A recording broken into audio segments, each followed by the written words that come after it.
Hace unos domingos atrás, en nuestra serie de exposiciones consecutivas en la primera carta de Pedro, arribamos a Primera de Pedro capítulo 3, versículo 15, donde el apóstol exhorta a los creyentes a estar siempre preparados para presentar defensa con mansedumbre y reverencia ante todo el que nos demande una explicación racional de la esperanza que hay en nosotros. Los cristianos poseemos una fe razonable y por lo tanto debemos ser capaces de defender nuestra fe racionalmente. Pero para eso es necesario conocer la problemática con la que tenemos que lidiar cuando queremos compartir nuestra fe con los incrédulos. Y eso es precisamente lo que hemos estado considerando en una breve serie de estudios que insertamos como un paréntesis dentro de la serie de exposiciones consecutivas en Primera de Pedro, y para la cual hemos tomado como punto de partida las enseñanzas de Pablo en Romanos capítulo 1. Y los invito, por favor, a abrir sus Biblias en Romanos capítulo 1, una vez más, los versículos 18 al 25. Romanos capítulo 1, versículos 18 al 25. Dice así el apóstol Pablo: porque la ira de Dios se revela desde el cielo contra toda impiedad e injusticia de los hombres que detienen con injusticia la verdad. Porque lo que de Dios se conoce les es manifiesto, pues Dios se lo manifestó. Porque las cosas invisibles de Él, su eterno poder y deidad, se hacen claramente visibles desde la creación del mundo, siendo entendidas por medio de las cosas hechas, de modo que no tienen excusa. Pues habiendo conocido a Dios, no le glorificaron como a Dios, ni le dieron gracias, sino que se envanecieron en sus razonamientos, y su necio corazón fue entenebrecido. Profesando ser sabios, se hicieron necios, y cambiaron la gloria del Dios incorruptible en semejanza de imagen de hombre corruptible, de aves, de cuadrúpedos y de reptiles, hablando de esa idolatría flagrante que tienen los paganos. Por lo cual, versículo 24, también Dios los entregó a la inmundicia en la concupiscencia de sus corazones, de modo que deshonraron entre sí sus propios cuerpos, ya que cambiaron la verdad de Dios por la mentira, honrando y dando culto a las criaturas antes que al Creador, el cual es bendito por los siglos. Amén. El apóstol Pablo está presentando aquí una seria acusación contra la raza humana, como un preámbulo para su presentación del Evangelio. El Evangelio es la buena noticia de que Dios ha provisto salvación al hombre a través de la persona y la obra de su Hijo, nuestro Señor Jesucristo. Pero ese mensaje no tendría ningún sentido a menos que lo consideremos a la luz de la necesidad que tiene el hombre de ser salvado. Como decíamos en un sermón anterior, hablarle de salvación a un individuo que cree que no corre ningún peligro, que él no tiene ningún problema, es como querer venderle un tratamiento de quimioterapia 100% efectivo a una persona que no sabe que tiene cáncer. ¿Y cuál es la acusación de Pablo contra la raza humana? Que Dios se ha revelado al hombre en una forma muy evidente a través de lo creado, y nos ha dado la capacidad de interpretar adecuadamente esa evidencia, pero en su impiedad y en su injusticia los hombres han detenido, han reprimido con injusticia la verdad. Esa verdad que la creación anuncia acerca de Dios con tanta claridad es sumamente desagradable a los ojos del hombre incrédulo. ¿Y qué hace? Dice Pablo que él detiene, suprime, resiste con injusticia la verdad. En otras palabras, lo que Pablo está diciendo aquí es que el incrédulo es un deshonesto intelectual. Él conoce la verdad acerca de la existencia de Dios. Él sabe que Dios debe ser obedecido, que Dios debe ser adorado, pero él pretende vivir como si lo desconociera. Y en su deshonestidad, el hombre es capaz de inventarse las teorías más absurdas con tal de justificar su renuencia a postrarse ante Dios y reconocerle como el soberano. Noten una vez más lo que dice en el versículo 21. Pues habiendo conocido a Dios, Pablo dice, el hombre ha conocido a Dios. No le glorificaron como a Dios, ni le dieron gracias, sino que se envanecieron en sus razonamientos y su necio corazón fue entenebrecido. Profesando ser sabios, se hicieron necios. Las huellas dactilares de Dios están plasmadas en todo lo que Él ha hecho, como hemos visto ya en los estudios anteriores. Y es imposible evadir esa evidencia sin caer en la irracionalidad. Es a eso que Pablo se refiere cuando dice en el versículo 22 que los hombres, profesando ser sabios, se hicieron necios. La deshonestidad intelectual produce ignorancia, pero es una ignorancia culpable, porque ha sido provocada por el hombre incrédulo para evadir la verdad. En otras palabras, ellos se hicieron necios a sí mismos. Ellos se hicieron necios a sí mismos. Y yo pienso que es muy probable que el apóstol Pablo, cuando escribió estas palabras, tenía en sus mentes, resonando como un eco, las palabras del salmista en el Salmo 14, versículo 1. Dice el necio en su corazón, no hay Dios. Dice el necio en su corazón, no hay Dios. Él sabe que hay un Dios, pero él trata de convencerse a sí mismo de que no es así, para poder seguir viviendo como él quiere. El necio resiste la verdad, resiste la evidencia para su propio mal. Ahora bien, aunque la creación de Dios revela a Dios en una forma muy evidente, no nos dice todo lo que necesitamos saber acerca de Él. La creación no es una revelación completa. Es obvio que un ser inteligente, todopoderoso, personal, hizo todas las cosas, pero ¿cómo es Él? ¿Qué pide ese Dios de nosotros? ¿Cómo podemos nosotros conocer a ese Dios? ¿O cómo se supone que debemos vivir en este mundo que Él creó? Creer que Dios existe y no tener más información al respecto nos deja sumergidos en un mar de confusión. Pero Dios no nos ha dejado a tientas y en tinieblas en cuanto al resto de la información que necesitamos conocer. Así como Él se ha revelado en la creación, así también se ha revelado en su palabra, la Biblia. Y las mismas huellas que Él dejó impresas en el universo creado, las dejó impresas en este libro para que no haya ninguna duda al respecto. Solo que la revelación bíblica es más excelente que la creación, porque es una revelación más completa. Eso es lo que nos enseña el salmista en el Salmo 19. El Salmo 19 comienza diciendo: los cielos cuentan la gloria de Dios, el firmamento anuncia la obra de sus manos, un día emite palabra a otro día, una noche a otra noche declara sabiduría.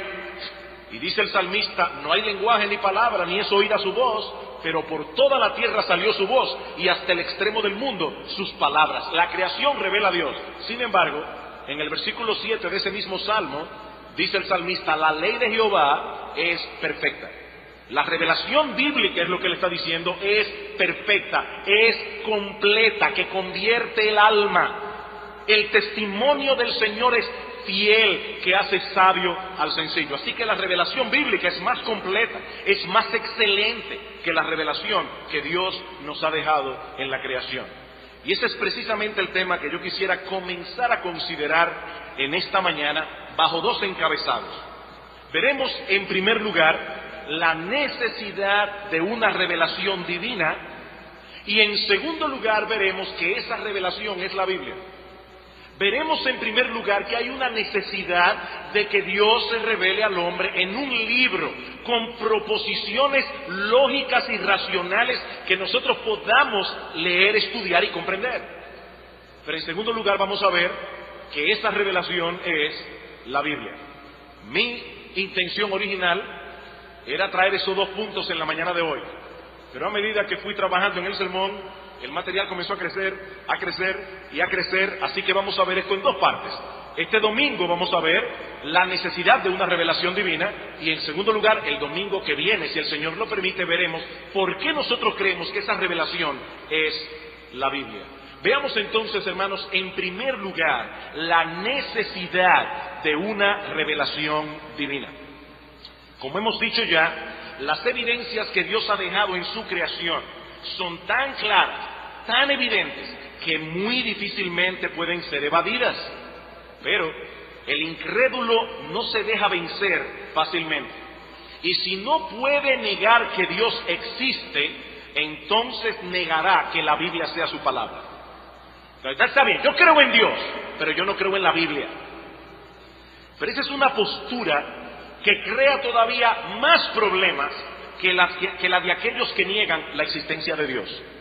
Y mi amigo incrédulo que estás en medio nuestro, si hay alguien aquí en esta posición, yo te ruego que consideres con cuidado la postura que estás asumiendo para evadir tu responsabilidad ante Dios, porque esa postura tuya de creer que Dios existe, pero que Él no se ha revelado en la Biblia, es sencillamente insostenible.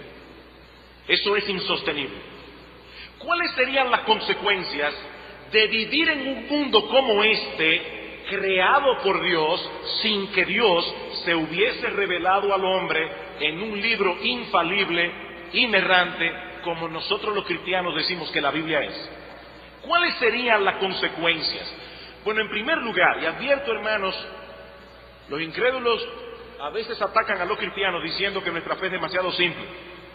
Pero cuando uno quiere traer una argumentación un poco más compleja, entonces dicen que la fe es incomprensible, es palo si boga y palo si no boga.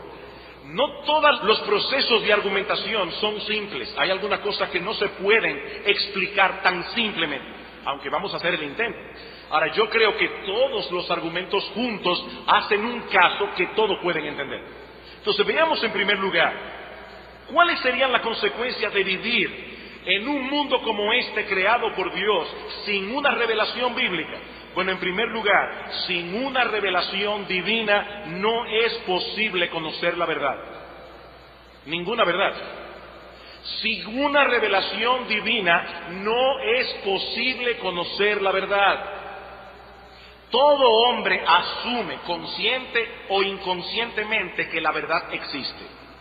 Cada vez que emitimos una opinión como cierta, o cada vez que corregimos a una persona y tratamos de hacerle ver que está en un error, estamos asumiendo que la verdad existe. Ahora, ¿qué es la verdad? Bueno, en palabras muy sencillas, podemos decir que la verdad es pensar o expresar lo que corresponde con la realidad. ¿Qué es la verdad? Pensar o expresar lo que corresponde con la realidad. Por ejemplo, si yo afirmara que hoy es 6 de noviembre del año 2005 y que estamos en el edificio de Iglesia Bíblica del Señor Jesucristo participando de su culto de adoración, estaría diciendo la verdad, porque esa declaración corresponde con la realidad. Pero si digo en cambio que hoy es viernes y que estamos en Boca Chica, evidentemente estaría equivocado, porque hoy ni es viernes ni estamos en la playa. Así que podemos decir con toda confianza que la verdad existe, y no solo eso, que es una sola. La verdad es una sola, es absoluta, porque la realidad es una sola. Si la verdad es lo que corresponde con la realidad, la verdad tiene que ser una sola, porque la realidad es una sola. O es verdad que estamos en el edificio de Iglesia Bíblica del Señor Jesucristo participando del culto de adoración, o es verdad que estamos en Boca Chica, o es verdad que estamos quién sabe en qué otro sitio haciendo quién sabe qué otra cosa. Ahora, lo que no podemos decir es que todo eso junto es verdad. No podemos decir que todo eso junto es verdad. Ahora bien, si la verdad es lo que corresponde con la realidad, entonces hay ciertas cosas de la realidad que yo necesito conocer antes de que pueda decir que conozco cómo son las cosas realmente.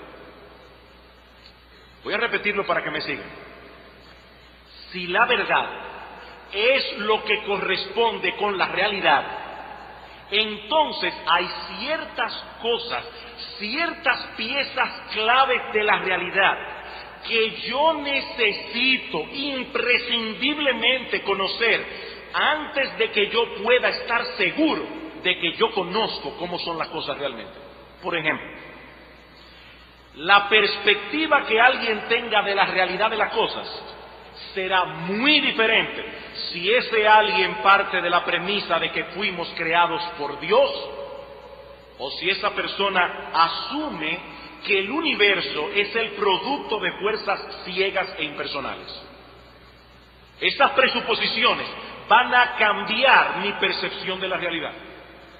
Si la realidad es que ningún ser inteligente nos trajo a la existencia, sino que nosotros estamos aquí por una causa completamente accidental, como piensan los ateos, entonces nosotros no tenemos ninguna verdad que buscar, porque en un mundo así no pudiéramos estar seguros de nada. Eso ya lo vimos en un sermón anterior y por lo tanto yo no voy a entrar en eso hoy. Yo no estoy aquí hablando de los ateos. No. Lo que yo quiero probar es que nosotros tendríamos el mismo problema que tienen los ateos y que vimos en el sermón anterior, si partimos de la premisa de que Dios existe, pero al mismo tiempo negamos su revelación. Si decimos que Dios existe, pero que Él no se ha revelado en un libro como la Biblia, por ejemplo, estamos en el mismo problema. Nos faltaría una pieza clave para conocer la realidad de las cosas. Hay un abismo, una diferencia abismal en el hecho de que exista Dios ante el cual nos presentaremos algún día a dar cuenta de nuestra vida, o que en realidad Dios sea indiferente al pecado y no le importa en absoluto la manera como nosotros nos comportamos. Hay una diferencia abismal entre esos dos conceptos. Nuestro concepto de la vida y nuestra percepción de la realidad cambia por completo si asumimos una cosa o asumimos la otra. Por completo. Todos nosotros miramos la realidad a través del lente de nuestras ideas y presuposiciones. Todos nosotros tenemos presuposiciones en nuestra mente, lo que los filósofos llaman cosmovisión. Todos tenemos una cosmovisión, presuposiciones, ideas que tenemos en nuestras mentes.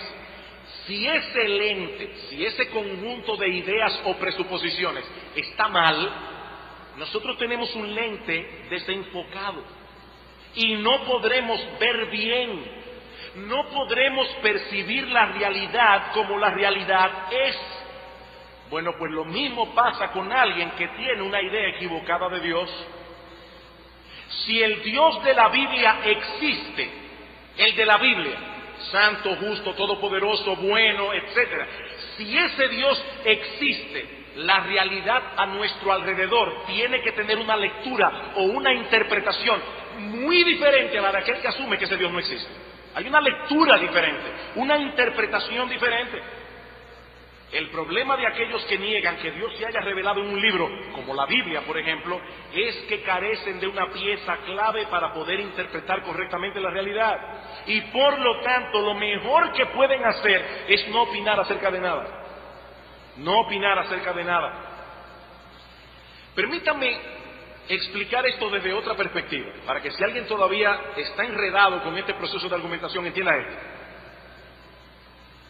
Si una persona insiste en que Dios no existe, o en que Él sí existe pero no se ha revelado en un libro, entonces tiene un gran problema para poder determinar lo que es verdad y lo que no lo es. El hombre que no descansa en Dios, y en la Biblia obviamente, para determinar lo que es verdadero, ¿en qué descansa entonces? Bueno, él tiene que descansar en su propio razonamiento. Él no tiene otra opción. Yo no creo que este libro es la Biblia. Bueno, entonces, ¿cómo yo voy a determinar las cosas? A través de mi propio razonamiento. Ahora bien, aún dentro de esta opción del hombre que insiste en no creer en la Biblia, en no creer que Dios se ha revelado, aún dentro de esa opción, este hombre tiene todavía dos opciones. O supone que la verdad está dentro de su mente, en otras palabras, que la verdad es lo que él decide que es verdad, o él supone que la verdad está fuera de su mente porque corresponde con una realidad que no está dentro de él, sino fuera de él, pero que es él quien decide lo que él acepta como verdad. Otra vez no hay opción. O nos consideramos a nosotros mismos como la fuente de la verdad o como los jueces de la verdad. En cuanto a lo primero, yo soy la fuente de la verdad, o sea, la verdad es lo que yo decido que es verdad. Eso es muy difícil de sostener, porque es muy obvio que la verdad no es lo que yo decido que es verdad, sino lo que es conforme a la realidad. La verdad no es lo que yo decido, es lo que es. Por más que yo insista en que hoy es viernes, hoy es domingo, y yo puedo, desde que me levanté esta mañana, hoy es viernes, hoy es viernes, hoy es viernes, eso no va a cambiar el calendario. La verdad no está dentro de mí, la verdad está fuera de mí. La fecha de hoy no depende de lo que mi mente piense, eso ya es así. Hoy es domingo, y hoy es 6 de noviembre del año 2005, eso no lo determino yo. Y si mi mente piensa otra cosa, yo estoy equivocado. La verdad no está dentro de mí, está fuera de mí. Otro ejemplo, si Dios existe, ni 1.000 millones de ateos, pensando lo contrario, van a poder cambiar la realidad de que Él existe. Pero hay muchísima gente que no lo cree, no importa, la realidad sigue siendo la realidad. Y si Dios es santo y justo, entonces todos nosotros nos presentaremos algún día delante de su tribunal, aunque todos los hombres del planeta se confabulen para negarlo. Si Él existe y Él tiene destinado un día del juicio donde Él va a juzgar a cada hombre, no importa lo que yo piense, la realidad es la realidad. Así que la verdad es algo que está fuera de nuestras mentes y que nosotros debemos descubrir. Ahora yo me pregunto, ¿en base a qué decidiremos? O sea, el hombre que dice, no, yo sé que la verdad no está dentro de mí, obviamente, yo no soy Dios, pero yo soy el juez de la verdad. Bien, una persona que asume esa posición, yo le preguntaría, ¿en base a qué tú vas a decidir lo que es verdad o lo que no es verdad? ¿En base a qué tú vas a hacer ese juicio?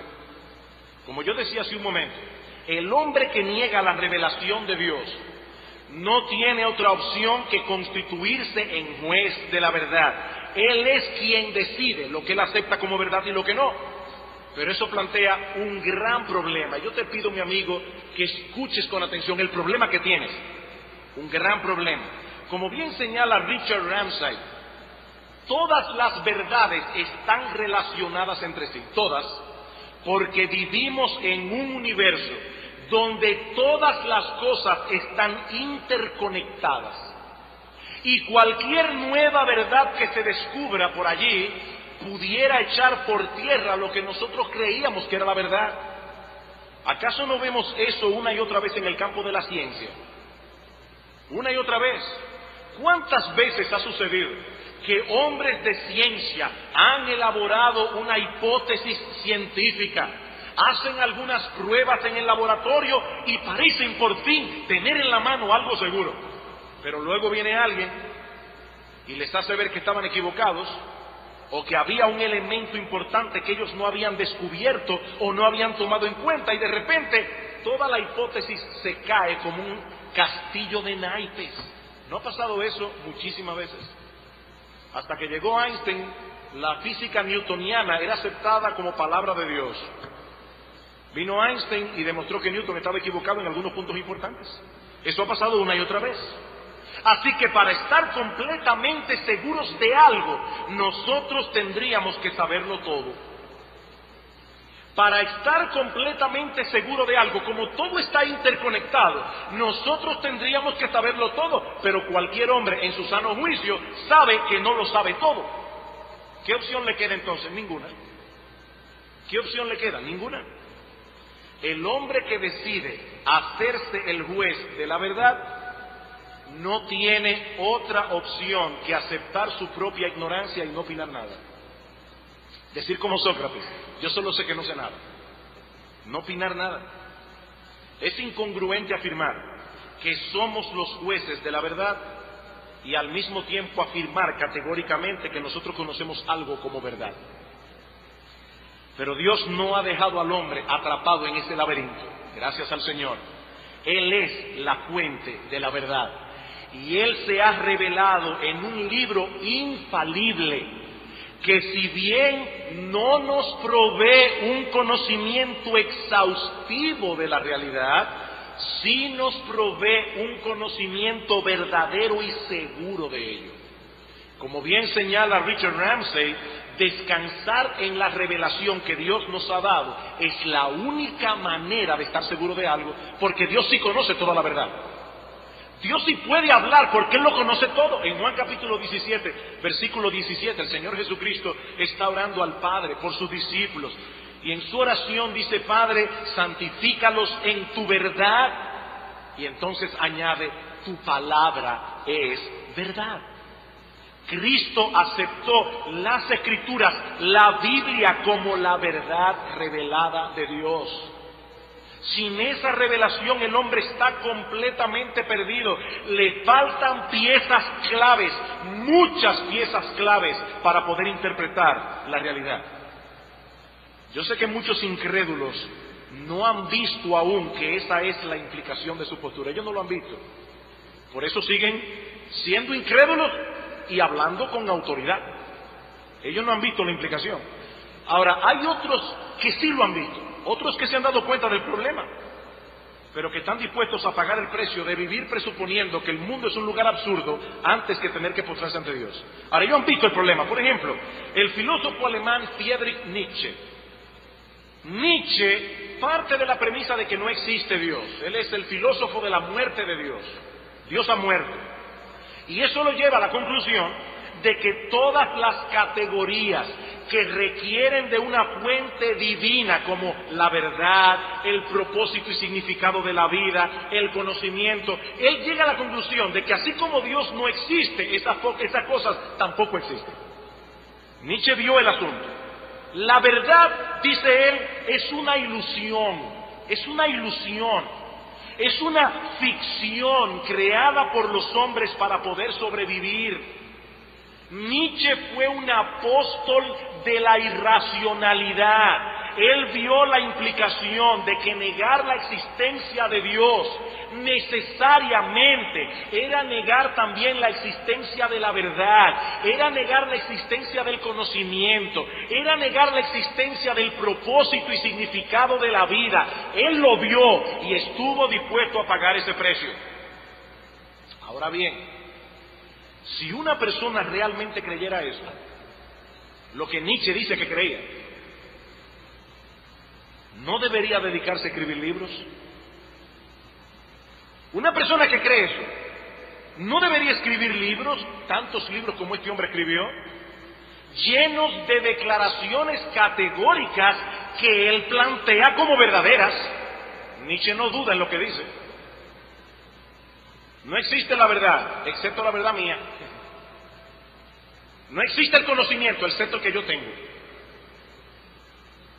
Como bien ha dicho R.C. Sproul, el acto más consistente de los filósofos irracionales sería simplemente callarse la boca.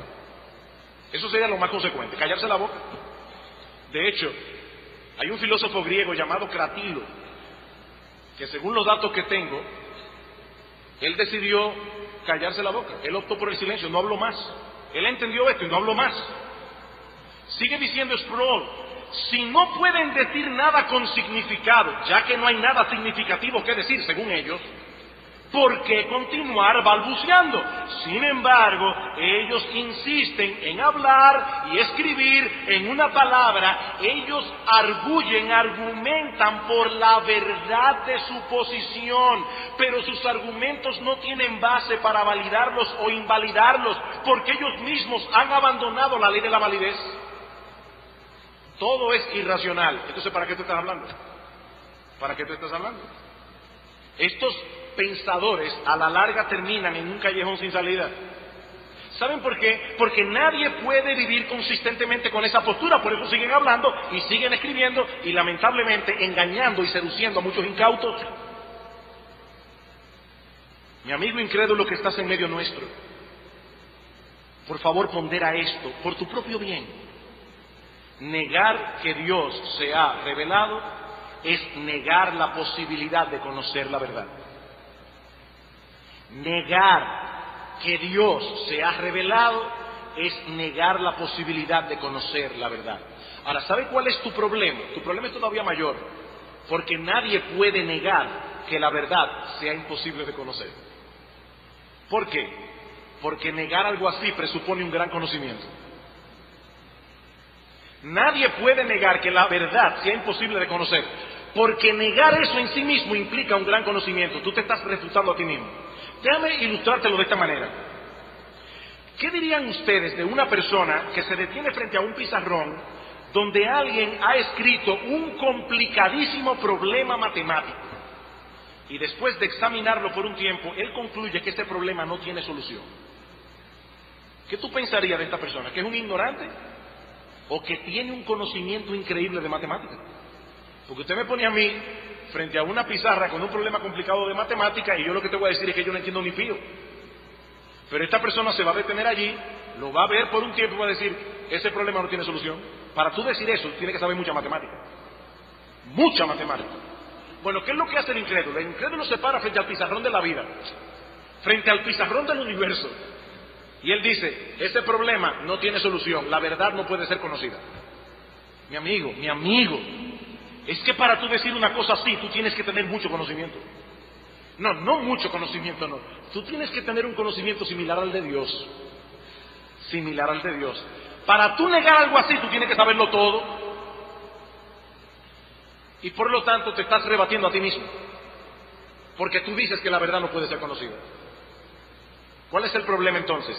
Deshonestidad. ¿Cuál es el problema? Deshonestidad. Mi amigo, tu problema es que no estás manejando las evidencias honestamente. Y eso te está llevando al terreno del absurdo. Ni tú ni nadie puede constituirse en el juez de la verdad. No podemos. Necesitamos una revelación divina para poder conocer la verdad. Y eso es, gracias al Señor, lo que los cristianos tenemos en la Biblia. Como veremos este domingo próximo, si el Señor lo permite. Pero ahora yo quiero dar un paso más adelante. Ya hemos dicho que sin una revelación divina no es posible conocer la verdad. Pero ahora voy a afirmar que sin una revelación divina no es posible conocer tampoco el propósito y significado de nuestra existencia. Sin una revelación divina no es posible conocer el significado y propósito de nuestra existencia. ¿Para qué estamos aquí? Recuerdo haber leído hace muchos años de un individuo que se quedó dormido en un parque. Yo he hecho esa historia antes, esos parques que cerraban antes a 1 hora de la noche. Y un policía llega con una lámpara, lo despierta y le dice, hey, ¿quién es usted? ¿Qué hace aquí? ¿Para dónde va? Y dice, wow, yo tengo la vida entera preguntándome eso. Y usted quiere que se lo responda en 5 minutos. ¿Quién soy yo? ¿Qué hago aquí? ¿Para dónde voy? Algunas personas nos dicen que la vida no tiene sentido. No tiene sentido. Cada cual debe darle sentido y propósito a su existencia cada momento, en cada momento, como yo lo crea conveniente, porque la vida en sí no tiene sentido. Pero otra vez estamos ante el mismo problema. ¿Cómo podemos establecer el propósito de nuestra existencia para cada momento, como dicen algunos, si nos faltan las piezas más importantes para tomar esa decisión? Como vimos hace un momento, hace toda la diferencia del mundo el hecho de que exista un Dios ante el cual nos presentaremos a dar cuenta algún día por nuestra vida, o que en realidad ese Dios no exista, o que ese Dios sí exista pero sea indiferente al pecado y no le importa en absoluto cómo vivimos. Hace una diferencia abismal cualquiera de esas posiciones. En 1 Corintios capítulo 15 versículo 32, Pablo dice que si no hay resurrección, o sea, si la muerte termina todo, entonces comamos y bebamos que mañana moriremos. Comamos y bebamos. Mi filosofía, dicen algunos, es que yo debo gozar la vida mientras pueda. El propósito de mi existencia es pasarla lo mejor posible. Mucha gente no se atrevería a declararlo así, de ese modo, pero es en el fondo así como piensan. Ahora yo te pregunto, mi amigo, ¿cómo tú puedes estar seguro de que esa es la mejor manera de vivir la vida?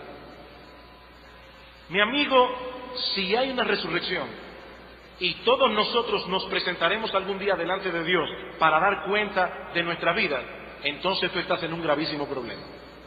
En un gravísimo problema. A ti te falta esa pieza para tú poder establecer cuál va a ser el propósito de tu existencia. Te falta la pieza clave. Bueno, mire, pastor, yo prefiero correr el riesgo, porque a final de cuentas, lo que ustedes creen, lo creen por fe.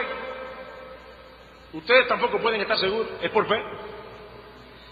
Mi amigo incrédulo, con amor te digo esto, es que también lo que tú crees, lo crees por fe. Lo que tú crees, lo crees por fe, porque nadie puede estar seguro de que la muerte termina con todo. Nadie puede estar seguro de eso. Nadie. Ahora, la gran diferencia entre tu fe y la mía es que la tuya descansa únicamente en tu propia especulación. ¿Cuál es tu base? Tú mismo. Tú llegaste ayer al mundo y te vas a ir antes de que el mundo termine, y tú estás descansando en tu cabeza para decidir tu vida. Estás descansando en ti mismo. La fe mía descansa en un libro que, como veremos este próximo domingo, si el Señor lo permite, posee en sí mismo evidencias muy contundentes que prueban su autoría divina. Muy contundentes. Algunos incrédulos retan a los creyentes a probar que la Biblia es la palabra de Dios. Pruébame que la Biblia es la palabra de Dios. Yo creo que nosotros podemos voltear la mesa y pedirle al incrédulo que me pruebe que no lo es. No, pruébame tú que la Biblia no es la palabra de Dios. Así como hay una creación extraordinaria que reclama, amerita de una explicación, así también la Biblia es un libro extraordinario que amerita ser explicado. Yo te voy a dar mis pruebas de por qué yo creo que la Biblia es la palabra de Dios. Pero mi amigo, tú vas a tener que dar una explicación de por qué tú crees que no lo es. ¿Cómo fue que te formó ese libro? Así como el incrédulo tiene que tratar de explicar cómo se formó el universo, así también tienen que tratar de explicar cómo se formó la Biblia, porque es un libro increíble. Es un libro increíble, pero ese no es mi tema de hoy, ese es mi tema del próximo domingo. Mi punto es que sin una revelación divina no podemos establecer el propósito de nuestra existencia. No podemos. Estamos aquí y yo no tengo ni idea de cómo, ni por qué, ni para dónde voy. No tengo ni idea. Necesito que alguien me lo diga. Necesito que alguien me lo diga. Ahora, mi amigo, piensa en esto. Todas las cosas creadas muestran evidentemente que existen con un propósito. Todas. El universo es un sistema sumamente complejo, sumamente, donde un sinnúmero de cosas, pequeñas y grandes, funcionan como un mecanismo muy bien ajustado. Todo tiene un propósito, un porqué. Ahora yo te pregunto, ¿sería lógico pensar que todas las cosas creadas por Dios, todas, tienen un propósito determinado, pero que la vida misma no tiene propósito alguno? Es lógico pensar que todo tiene un propósito, menos la vida misma. Estamos rodeados de un montón de cosas con propósito, pero debemos suponer que el todo no tiene ningún propósito. Porque si Dios no se ha revelado, la verdad es que nosotros nunca vamos a poder descubrir si había un propósito o no. No podemos descubrirlo. Estamos aquí y no sabemos para qué.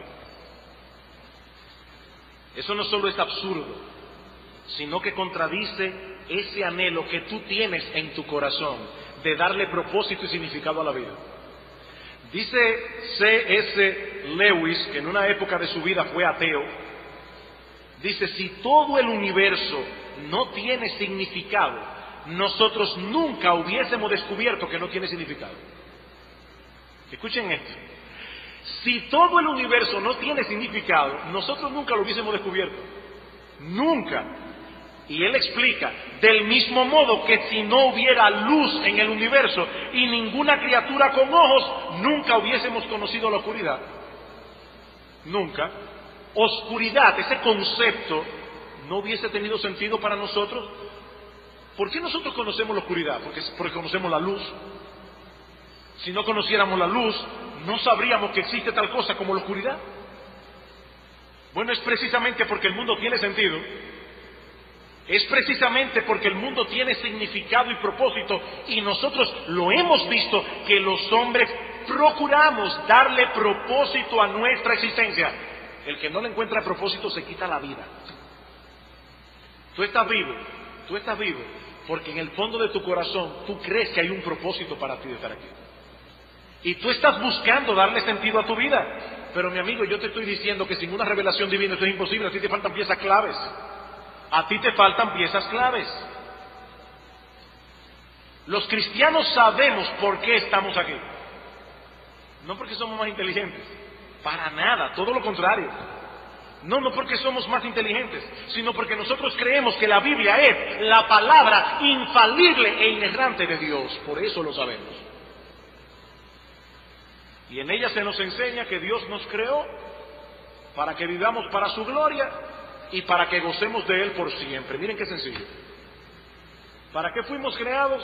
Para glorificar a Dios y gozar de Él por siempre. Como dice Pablo en Romanos capítulo 11, versículo 36. Porque de Él y por Él y para Él son todas las cosas. A Él sea la gloria por los siglos. Amén. Pero si tú asumes, mi amigo, que no hay revelación, estás abocado a vivir una vida confusa, sin ninguna dirección y sin ninguna esperanza. Sin ninguna esperanza. Pero en tercer y último lugar, sin una revelación divina, no solamente no tenemos base para establecer la verdad, no solamente no tenemos base para establecer propósito y significado, sin una revelación divina no existe una base objetiva para establecer patrones morales absolutos y universales. Sin una revelación divina no hay moral, por lo menos, no puede haber una base objetiva para construir la moral. Uno de los argumentos que usan los incrédulos para atacar la fe cristiana es que en el mundo hay mucho mal y muchas injusticias y por lo tanto no puede existir Dios. ¿Cómo puede ser que exista Dios en un mundo donde hay tanta maldad? Ahora, no es el propósito de este mensaje entrar en el problema de la existencia del mal. No tenemos tiempo. Mi propósito es hacerle ver al incrédulo que en un mundo sin Dios, o en un mundo en el que Dios no se hubiese revelado al hombre en un libro como la Biblia, no tendríamos base alguna para decir que en este mundo hay maldad. No tendríamos base alguna. Si Dios no existe o no se ha revelado, entonces tenemos que llegar a la conclusión. Si Dios no existe, tenemos que llegar a la conclusión de que nosotros no somos personas. Eso es lo primero. Y eso ya lo vimos en el sermón anterior. No somos personas, sino más bien, como dicen los evolucionistas materialistas, somos máquinas muy complejas que tienen la ilusión de creer que son personas. Eso dicen los materialistas, los naturalistas. Nosotros no somos personas, somos máquinas complejas, como el carro, la televisión, que evolucionamos sin propósito, solo que tenemos la ilusión de creer que somos personas. Por lo tanto, dicen ellos, no lo estoy diciendo yo, ellos dicen, todas nuestras acciones están determinadas por el movimiento de nuestras neuronas, y esos movimientos no son malos ni buenos, no tienen categorías morales. Yo no puedo asignarle ninguna categoría moral a las funciones de mis pulmones o de mi hígado. Yo no puedo decir, mi hígado pecó, mi hígado se está portando mal. No, puede estar fallando en su funcionamiento, pero yo no puedo asignarle una categoría moral a las funciones de mi hígado, como tampoco puedo decir que mi carro está pecando o mi televisión porque no funciona. Sus funciones son meramente mecánicas. Así que decir que no podemos creer en Dios porque hay mucho mal en el mundo es una declaración sin sentido. Porque si Dios no existe, entonces en el mundo no hay ni bien ni mal. Simplemente hay hechos mecánicos que pasan a lo loco. Dios no existe. Pero nos metemos en el mismo callejón sin salida cuando presuponemos que Dios sí existe, pero no se ha revelado. Para yo poder asumir que existe el mal o el bien, yo tengo que creer tres cosas. Primero, que existe Dios, un Dios moral, un Dios moral. En segundo lugar, que Él nos hizo a nosotros como seres personales. Nosotros somos personas creados a su imagen y semejanza. Y en tercer lugar, que Él ha legislado lo que está bien y lo que está mal. Y Él le ha dado al hombre a conocer su legislación. Sin esta legislación no hay manera alguna de que nosotros podamos crear categorías morales que no sean mero convencionalismos arbitrarios. Pues sabe una cosa, pastor, eso es lo que yo digo, que en el mundo no hay ni bien ni mal. Yo estoy dispuesto a asumir eso. ¿Tú estás seguro? ¿Tú estás seguro, mi amigo, que tú estás dispuesto a asumir coherentemente esa postura? ¿Qué tú me dirías si yo entrara a tu casa y me llevara un objeto tuyo sin tu permiso? Y sobre todo el que más te gusta, ¿qué tú dirías? ¿O qué tú dirías si yo, por divertirme, cada vez que te paso por el lado te doy una galleta? Que a mí me divierte la galleta. ¿Qué tú dirías?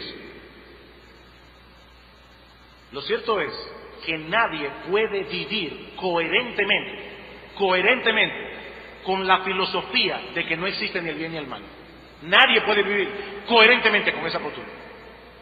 Me llama muchísimo la atención cada vez que yo leo en el periódico que alguien critica la corrupción gubernamental o cualquiera de los males que están azotando nuestra nación. Y no es que yo me oponga a que esas críticas salgan en el periódico. Yo no me opongo, por supuesto que no. Lo que yo me pregunto es, ¿cuál es la base moral para emitir esas críticas? O sea, ¿descansando en qué una persona que no cree en Dios puede afirmar categóricamente que ir al gobierno a robar está mal? ¿Descansando en qué? ¿Por qué está mal? Y no me miren raro, hermano, piénselo, y amigo que está aquí en esta mañana, piénsalo bien. Si Dios no existe y yo no tomo en cuenta su palabra, en base a qué yo estoy decidiendo, tal vez esa persona es sabia y va al gobierno a lucrarse. En base a qué yo estoy estableciendo la diferencia entre el bien y el mal, en lo que yo siento. ¿Cuál es mi base? Sólida, objetiva. No, mi amigo, sin una revelación divina que nos diga infaliblemente qué es lo que está bien o qué es lo que está mal, no habría manera de establecer tal cosa. Cada cual tendría el derecho a tener sus propios criterios morales. ¿Qué es lo que está pasando en el día de hoy? Mira, tú tienes esa convicción, yo tengo otra, respétame. Cada cual tiene sus propios criterios morales. Lo que pasa es que eso equivale a decir que no existen criterios morales. Si cada cual tiene el derecho a hacer lo que quiera y nadie lo puede juzgar, entonces la moral no existe. Pero como no se puede vivir así, por lo menos no en este mundo creado por Dios, no se puede vivir así, el hombre incrédulo se ve obligado una vez más a comportarse en una forma incoherente con lo que él cree. Su fe, porque el incrédulo tiene fe, una fe en sí mismo, pero es fe. El problema es que su fe es imposible de ser vivida en la práctica. Él no puede vivir conforme a su fe y tiene que tomarle prestado a la cosmovisión cristiana algunos elementos para poder sobrevivir en este mundo. Porque su fe no funciona. Es una fe falsa. El tiempo se me ha ido y yo no puedo expandir más este punto. Como yo le decía en la introducción, mi plan inicial era pasar a considerar en un segundo encabezado por qué nosotros creemos que la Biblia es esa revelación divina que el hombre necesita. Pero eso lo veremos, si el Señor lo permite, el domingo que viene. ¿Qué hemos visto hasta ahora? Bueno, que Dios se ha revelado al hombre en una forma muy evidente, pero el hombre en su impiedad y en su injusticia ha detenido con injusticia la verdad. Hemos visto que esta revelación es suficiente para dejar al hombre incrédulo sin excusa, pero no nos dice todo lo que necesitamos saber acerca de Dios. Y es por eso que Dios se ha revelado también en un libro infalible e inerrante. Sin esa revelación el hombre no podría conocer la verdad, no podría establecer el propósito de su vida en este mundo, ni tendría base alguna para establecer patrones morales absolutos y universales. Pero qué bueno que Dios no nos ha dejado a tientas y en tinieblas. Hermanos míos, qué tesoro tan maravilloso Dios ha puesto en nuestras manos al confiarnos su bendita palabra. ¡Qué tesoro! Como dice el salmista, su palabra es deseable más que el oro, y más que mucho oro afinado, y más dulce que la miel, que la que destila del panal. Ella es una base segura y confiable para el conocimiento de la verdad, para conocer el propósito de nuestra existencia y para distinguir el bien del mal. Por eso decimos, al igual que el salmista en el Salmo 119, versículo 105, oh, cuánto amo yo tu ley. Todo el día es ella mi meditación. Cuánto amo yo tu ley. Lámpara es a mis pies tu palabra y lumbrera a mi camino. Qué bendición tan grande tener en nuestras manos la bendita palabra de Dios. Qué bendición. Pero en cuanto a ti, mi amigo incrédulo, si decides seguir yendo en contra de la evidencia que Dios ha dado de sí mismo, tanto en la creación como en su palabra, tú no tienes otra opción que vivir en confusión, en el error, una vida sin propósito y sin sentido y sin ninguna base objetiva para distinguir el bien del mal. Tú no tienes otra opción. Pero tú sabes muy bien que no se puede vivir así, tú lo sabes. En el fondo de tu corazón tú sabes que tú no eres coherente con tu fe, tú lo sabes. Y yo te ruego, no sigas poniendo en riesgo tu alma inmortal, porque si partes de este mundo en tus pecados, tendrás que enfrentarte con el juicio de Dios sin estar preparado para ello. Mi amigo, el Hijo de Dios se hizo hombre, nuestro Señor Jesucristo, y murió en esta cruz porque el juicio de Dios es real y porque no había manera alguna de redimir al hombre que no fuera satisfaciendo la demanda de la justicia divina. Y la Biblia dice en Romanos capítulo 6, versículo 23, que la paga del pecado es muerte. Muerte. Y eso fue precisamente lo que hizo el Hijo de Dios, morir siendo inocente, en lugar de todos aquellos a quienes Él vino a salvar. Y yo te exhorto, no continúes resistiendo la verdad de Dios, revelada en su creación y revelada en su palabra, porque el día llegará cuando no podrás esconderte nunca más detrás de tus argumentos absurdos. El día llegará cuando ya no podrás acallar nunca más la voz de tu conciencia, que muchas veces ha inquietado tu alma, y tú lo sabes. Abandona, mi amigo, la deshonestidad, abandona la irracionalidad, abandona el engaño y ven a Cristo. Dios es bueno, mi amigo, y para siempre es su misericordia. Acógete hoy a la misericordia que Él otorga en Cristo a todos aquellos que vienen a Él en arrepentimiento y fe. Por amor a tu alma, mi amigo, no demores más, porque tú no sabes por cuánto tiempo más esa misericordia de Dios en Cristo estará disponible para ti. Por amor a tu alma, ven a Cristo, mi amigo, en arrepentimiento y fe. Vamos a orar. Oh Padre bueno que estás en los cielos, gracias porque tu palabra ha sido predicada.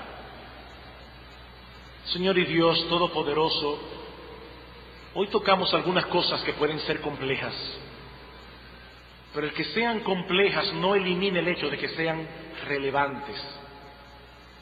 Usa tu palabra y por medio de tu Espíritu da claridad a las mentes y a las conciencias de todos los que están aquí reunidos en esta mañana. Señor, por tu Santo Espíritu, llama a muchos al arrepentimiento y a la fe. Que abandonen el engaño, que abandonen la irracionalidad, que abandonen, oh Señor, la deshonestidad, y que vengan a Cristo en esta misma hora. Usa tu palabra, Señor, usa tu palabra, porque te lo suplicamos en el nombre de Cristo y para la gloria de Cristo. Amén.